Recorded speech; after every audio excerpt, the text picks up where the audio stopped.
As suspense builds around the possibility of Happier Than Ever After 2 being released later this year, we thought we'd take you back to this Music Movies exclusive when I, Sally Chummings, had the rare opportunity to sit down with the director of Billie Eilish's first documentary, Happier Than Ever After. This interview with director Cutler was recorded in Soho London after a private screening around the release time of the smash success debut. Hello RJ, thank you for talking to the Music Movies. Can you tell our audience, what do you think makes this film so special? That's a great question. I think this film is super exciting because, unlike many other music documentaries, Happier Than Ever After captures the artist from a unique behind-the-scenes angle that we've never really seen before.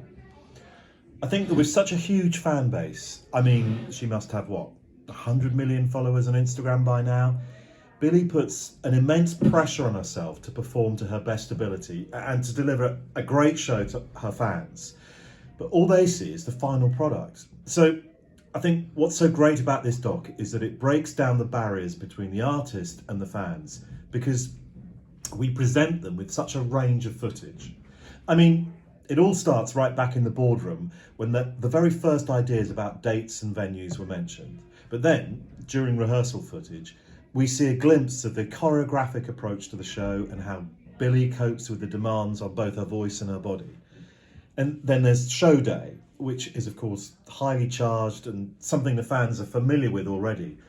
But the second the show is over, the focus immediately shifts onto the next one, not to mention the long travel days in between. The tour journey goes far beyond the show itself, and I think what's so special about Happier Than Ever After is that it's a documentary and really explores all the hard work that goes into delivering huge music performances. And I think that's an interesting insight for fans to have, not just fans of Billie's, but anyone interested in the live music industry. What message do you want viewers to take from this film? Well, Sally, I just touched on the idea of hard work, and I think that's certainly a key theme in this film. Performing night after night, it doesn't just appear out of nowhere. Don't get me wrong, Billie is an extraordinary gifted performer, but what viewers don't see in lots of other music documentaries is the tremendous amount of work that goes into each show. So I think the message that if you work hard, you can achieve your goals, no matter how big they are, is a good one.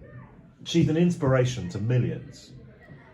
Can you tell us a little about what the editing process was like? This film it's actually a real joy to edit.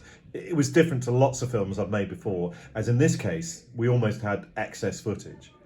Usually, the editing process involves building a film around some key scenes, whereas in this case, we had so much material that our main focus was on breaking it down as much as possible.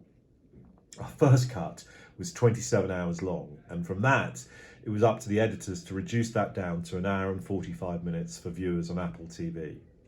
The order of scenes wasn't moved around massively, as we wanted to convey Billie's tour journey in as much of a chronological order as possible. So most of all, the editing process focused on cutting out scenes that didn't belong. RJ Cutler, thank you so much for joining Music Movies today. A huge congratulations on the film and enjoy the rest of the release. Thank you. Thank you. Well, thank you. Goodbye.